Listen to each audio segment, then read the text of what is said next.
Welcome to real estate TV. Golden leaf వెంచర్లో త్రైహాన్నిక దీక్షతో శతచండి అలాగే రుద్రయాగాన్ని కూడా నిర్వహించారు. అసలు ఈ కార్యక్రమాన్ని ఇక్కడ నిర్వహించడానికి గల కారణం ఏంటి? జనరల్గా వెంచర్స్ లాంచ్ చేసినప్పుడు లేకపోతే వెంచర్స్లో ఇట్లా ఓపెన్ ప్లాట్స్లో ఇట్లాంటి వైదికపరమైన క్రతువుల్ని మనం సహజంగా చూడం, కానీ ఇక్కడ ఎందుకు చేశారు అనేది ఋత్వికులు ఉన్నారు, వారితో మాట్లాడి తెలుసుకుందాము.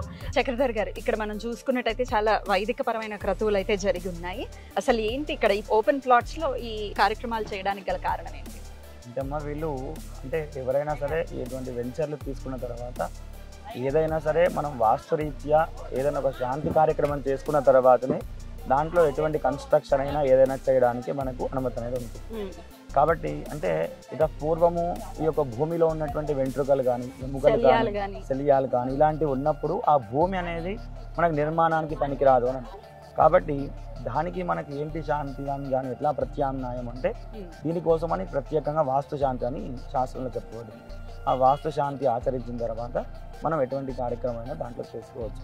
అలా వీళ్ళు ఏం చేస్తారు అంటే మామూలుగా ఈ వెంచర్లో ఉన్నటువంటి వాళ్ళు ఈ భూమి ఎప్పుడైనా వీళ్ళు వెంచర్ కోసం తీసుకునేటప్పుడు ముందుగానే వాస్తుపరంగా ఉందా లేదా అనేది మొదటిగా చూసుకొని ఆ వాస్తు మొత్తం కూడా చూసుకొని అవసరమైతే ఆ ల్యాండ్ మొత్తం కూడా సెట్ చేసుకున్న తర్వాత మొట్టమొదటిగా దీంట్లో ఒక పూజా కార్యక్రమాన్ని ఖచ్చితంగా నిర్వహిస్తారు.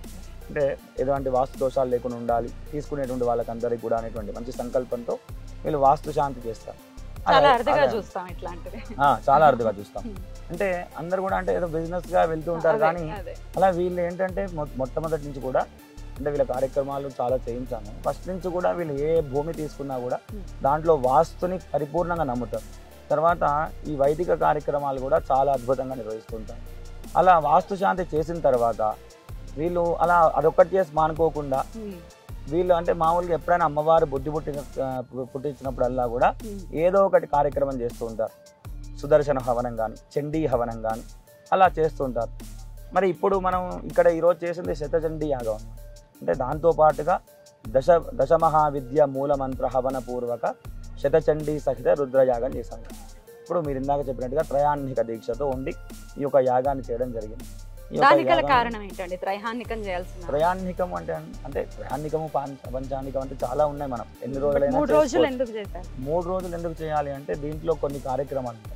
మనం యాగం చేసేటప్పుడు కొన్ని ముందుగా అంటే మనం కూర్చొని ఇంట్లో చేసుకునేటువంటి కార్యక్రమాలు కొన్ని ఉంటాయి, ఇలా యాగశాలలో చేసుకునేటువంటి కార్యక్రమాలు కొన్ని ఉంటాయి.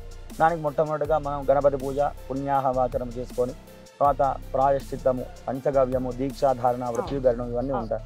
అవన్నీ చేసుకొని యాగశాల సంస్కారం చేసుకోవాలి. అంటే ఈ యాగశాల వేసిన తర్వాత దీనికి సంస్కారం అనేది ఉంటుందన్నమాట. ఆ యాగశాల సంస్కారం చేసుకున్న తర్వాత అప్పుడు ఈ యొక్క వాస్తు మండపారాధన వాస్తు పరియజ్ఞీకరణం తర్వాత ఇక్కడ అజరాది క్షేత్ర బాలక మండపము చతుషష్ఠి యోగిని మండపము తర్వాత నవగ్రహ మండపం ఇవన్నీ చేసుకొని షట్పంచాశత్ సర్వతోభద్ర మండలం ఇవన్నీ ఆవాహన చేసుకొని ఇక్కడ శ్రీచక్రార్చన కూడా చేయాల్సింది. తర్వాత 100 పారాయణలు చేయాల్సింది. అంటే బ్రాహ్మణుని 100 మందిని పెట్టుకుంటే ఒకరేదో వచ్చేది, కానీ అదేంత హడావుడిగా అయిపోయింది. కాబట్టి సాధ్యమైనంత వరకు మనం ప్రశాంతంగా మనసుని నిలబెట్టుకొని పూజ చేస్తే దాన్ని పూజ అంటారు, లేదంటే క్రతువులాగా. కాబట్టి మన మనసుని పరిపూర్ణంగా అమ్మవారి యందు లగ్నం చేసి చేయాలంటే 3 రోజులు కూడా సరిపోదు. కానీ సాధ్యమైనంత వరకు ప్రయత్నపూర్వకంగా మనము సాధ్యమైనంత 3 రోజులలో చేసేటువంటి ప్రయత్నం. కలవ చండి అని అంటూ ఉంటారు, ఖచ్చితంగా చండి ప్రస్తావన ఉంటుంది, కలికాలంలో ఖచ్చితంగా చండి చెయ్యాలి అని అంటూ ఉంటారు. ఇక్కడ ఈ క్రతువు చేయటం రీత్యా ఈ పరిసర ప్రాంతానికి వచ్చేటటువంటి శక్తి గురించి ఒకసారి చెప్పండి. కలవ చండీ వినాయక్ అంటే ఈ కలియుగంలో చండీ అమ్మవారిని కానీ వినాయకుడిని కానీ ఆరాధిస్తే విశేషమైనటువంటి ఫలితం ఉంటుంది. ఎక్కడ యజ్ఞ యాగాది క్రతువులైనా సరే ఇక్కడ ఉన్నటువంటి వాతావరణము పర్యావరణం అంతా కూడా ఆ భగవంతుని యొక్క స్వరూపంగా మారు. అసలు పర్యావరణం మొత్తం అంటే ఉన్నటువంటి పర్యావరణం ఏదైనా భగవంతుడే, కానీ ఇక్కడ ఉన్నటువంటి ఎటువంటి ఉపద్రవాలైనా లేదా ఎటువంటి ఉపఘాతలైనా కూడా అవన్నీ కూడా అమ్మవారి అనుగ్రహంతో మనకు దగ్గరికి కూడా రాకుండా ఉంటాయన్నమాట. కానీ సకాలంలో వర్షాలు పడడము, అందరూ కూడా సుభిక్షంగా ఉండడము, ఇక్కడ పరిపాలించేటువంటి అందరూ కూడా న్యాయంగా పరిపాలించడం కోసము లోక కళ్యాణార్థము కోసము ఈ చండీ యాగాలు కానీ ఏ కార్యక్రమం చేసినా కూడా సకాలంలో వర్షాలు పడడం కోసము, ప్రజలను మంచిగా ధర్మ మార్గంలో పరిపాలించేటువంటి నాయకులు ఉండడం కోసము, అదేవిధంగా ఎవరికైతే ధనము ఐశ్వర్యం లేదో వాళ్ళకి ధనము కలగడం కోసం, ఎవరికైతే కొడుకులు వాళ్ళు లేరో సంతానం లేదో వాళ్ళ సంతానం కలగడం కోసం, ఇలా ఏదైనా సరే మనం చేసేటువంటి ప్రతి కార్యక్రమం కూడా లోకానికి ఉపయుక్తంగా ఉండేటువంటిదిగా ఉంటుంది.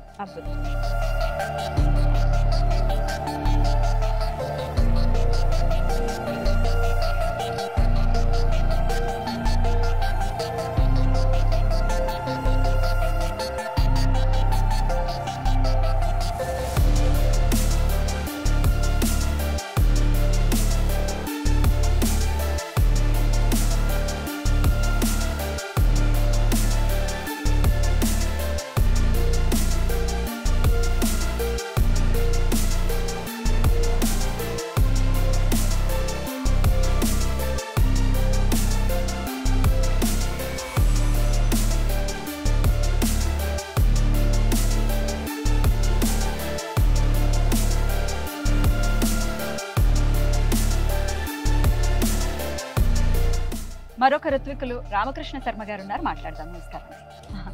దశమహావిద్యల్లో మూలమంత్రాన్ని తీసుకుని హవనం చేశాము అన్నారు. దశమహావిద్యలు ఒకంత కొంచెం భయపడతారు. దశమహావిద్యలు అంటే ఆ మూలమంత్రాన్ని దశమహావిద్యల స్టైల్లో తీసుకుని చేయడానికి గల కారణం ఏంటి?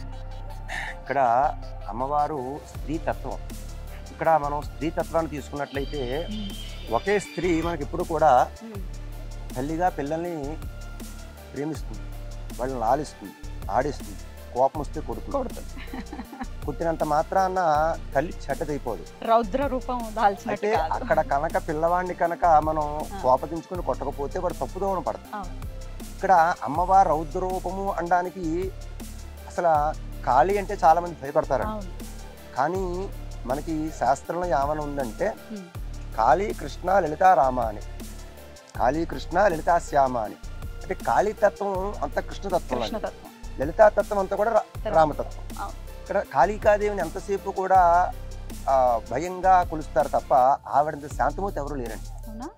ఖచ్చితంగా ఆవిడ రూపరీత్యా. ఎందుకంటే ఇప్పుడు మన కోపం, ఇప్పుడు శత్రువు మీదకి మనం ప్రేమగా వెళ్తే శత్రువు మన కొడతాడు, మన శత్రువు చేతిలో మనం బలైపోతాం. శత్రువు దగ్గరికి వెళ్ళినప్పుడు మనం వాడిని కొట్టినా కొట్టకపోయినా మనం భయపెట్టాలన్నమాట. అలాగే ఏంటంటే అమ్మవారు ఉగ్రరూపం. ఎవరికి ఉగ్రరూపం? దుష్టులకి, భూత ప్రేత పిశాచాలకి మాత్రమే ఆవిడ దుష్టురాలు. ఆవిడ చాలా సాత్వికులు తల్లిలా ప్రేమిస్తుంది ఆవిడ. సాత్వికులు ఎవరైతే అమ్మవారిని రామకృష్ణ పరమహంస ఉన్నారండి, ఆయన రామకృష్ణ పరమహంస ఆయన కాళితత్వాన్ని ఆయన ఆరాధన చేశాడు. మరి అంతసేపు మరి ఈనాడు మన రామకృష్ణ పరమహంస గారు మరి ఎంత గురువు కింద మనం ఆయన ప్రేమిస్తున్నాం, ఎంత ఆరాధిస్తున్నాం. అలాగే రామకృష్ణ చారిటబుల్ ట్రస్ట్ లో మనకు బోల్డ్ ట్రస్ట్లు ఉన్నాయి. ఏమండి అలా కాళిదాసు ఉన్నాడు, కాళిదాసు కాళికాదేవిని ఆరాధన చేశాడు, శ్యామలను కూడా ఆరాధన చేశాడు. ఏంటంటే శ్యామల కూడా మనకు దశమహావిద్యలో ఒకటి. అయితే ఇక్కడ ఏంటంటే కాళీతత్వం అనేటువంటిది శుద్ధ సాత్వికమైనటువంటి తత్వం అది. అయితే అవి దుష్టురాలు. ఎవరికి దుష్టురాలు? రాక్షసులకి, అలాగే భూత ప్రేత పిశాచాలకి. అలాగే ఆవిడ దుష్టురాలు. మనం అమ్మమని మనం ఉండేటువంటి అన్నంతో పులిహార చేసుకోవచ్చు, చక్కెర పొంగల్ చేసుకోవచ్చు, ఫ్రైడ్ రైస్ చేసుకుని అక్కడ తీసుకోవచ్చు. అంటే అక్కడ తత్వం, ప్రధానమైన తత్వం అన్నం. అలాగే ప్రధాన స్త్రీ తత్వం అనేటువంటిది, మాతృతత్వం అనేటువంటిది అమ్మగారి తత్వం. ఆ తత్వంలో ఈ అమ్మవారిని మనం అలాగనే ఆరాధన చేయొచ్చు. అలాగే కాళీ, తార, చిన్నమస్త, ఇలాగేంటంటే ధూమావతి, అలాగే మనకి కమలాత్మిక, అలాగే బగళాముఖి, ఇలా మొత్తం మనకు 10 విద్యలు. అంటే ఈ విద్యలన్నింటినీ ఆరాధన చేయడం అనేది అవుతుందంటే ఒక స్థలంలో ఇది యాక్చువల్గా పూర్వం వరకు కూడా ఇక్కడ ఎవరెవరు ఉండేవారో మనకు తెలియదు, ఏం చేసేవారు ఇక్కడ మనకు తెలియదు. అయితే ఇక్కడ మనం ప్రత్యేకంగా కుటుంబం వచ్చి ఇక్కడ వాళ్ళు స్థావరం ఏర్పరచుకుని భార్యా బిడ్డలతో వాళ్ళు సుఖంగా ఉందాం అనుకుంటున్నారు. అయితే పూర్వం రోజుల్లో ఏం జరిగేది అంటే కొన్ని మట్టికి సంబంధించినటువంటి టెస్టులు చేసేవారు. అలాగే ఇప్పుడు ఉన్నటువంటి సమయంలో మనం అటువంటి చేయడం కుదరదు. అందుకని ఈ గోల్డెన్ లీఫ్ సంస్థ వాళ్ళు ఏం చేశారంటే ఇక్కడ ఉండేటువంటి పరిసరాల్లో వీళ్ళు తీసుకున్నారు కాబట్టి వీళ్ళ ఆధీనంలోకి వచ్చిన తర్వాత ఇక్కడ ఎటువంటి నెగిటివ్ ఎనర్జీ ఉండకూడదు. ఇక్కడ ఎవరైతే ఫ్లాట్స్ కొనుక్కున్నారో, ఎవరైతే ఇక్కడ నిర్మాణం చేసుకున్నారో వాళ్ళందరికీ కూడా సుభిక్షంగా ఉండే సత్సంకల్పంతో దశమహావిద్య పూర్వక, రాజశ్యామలా పూర్వక, ప్రత్యంగిరా పూర్వక, శతచండి సహిత రుద్రయాగం అనేటువంటిది నిర్వర్తన జరిగింది. అందుకని ఏంటంటే ఈ యొక్క సంస్థ వారు ఇక్కడ ఉండేటువంటి నివాస యోగ్యంగా ఉండేటువంటి భక్తులందరికీ, ప్రజలందరికీ కూడా ఇటువంటి ఇది బదులు కూడా కలగకూడదనేటువంటి సదుద్దేశం ముందుగానే చేసి ఇక్కడ మనకి ఈ త్రియానిక దీక్ష కార్యక్రమం అంతా కూడా చేయించడం జరిగింది. ఇప్పుడు మనకు 11 గంటల 15 నిమిషాలకు మహాపూర్ణాహుతి అనేటువంటిది జరిగింది. ఇది అయిన తర్వాత ఈ యొక్క అభివృద్ధి స్నానం, భక్తులందరూ కూడా అభివృద్ధి స్నానం, ఆ మహాదాశీర్వతం ఎవరైతే భక్తులందరూ వచ్చారో వాళ్ళందరికీ తీర్థ ప్రసాద వితరణ, అన్న ప్రసాద వితరణ ఇత్యాది కార్యక్రమాలన్నీ కూడా మనకి ఈరోజు పూర్తయ్యాయి. నమస్కారం. చాలా మరి నెగటివ్ ఎనర్జీస్ లేనటువంటి ల్యాండ్స్లో ఇన్వెస్ట్ చేయాలి, ఎక్కడుందో తెలియదు, ఎక్కడెక్కడో ఇన్వెస్ట్ చేసి అది మనకు కలిసి వస్తుందో రాదో అన్న థాట్ ప్రాసెస్లో ఉన్న వాళ్ళకి డెఫినెట్గా ఇది రైట్ చాయిస్ అని చెప్తున్నారు. కాబట్టి మరి మీరు కూడా ఇన్వెస్ట్ చేయాలి అని అనుకుంటే కింద స్క్రోల్ అవుతున్న నెంబర్కి కాంటాక్ట్ చేయండి. నమస్తే. హాయ్ అండి, నేను రమ్య బెహ్రా. రియల్ ఎస్టేట్కి సంబంధించిన అప్డేట్స్ని తెలుసుకోవడానికి రియల్ ఎస్టేట్ టీవీని సబ్స్క్రైబ్ చేసుకోండి.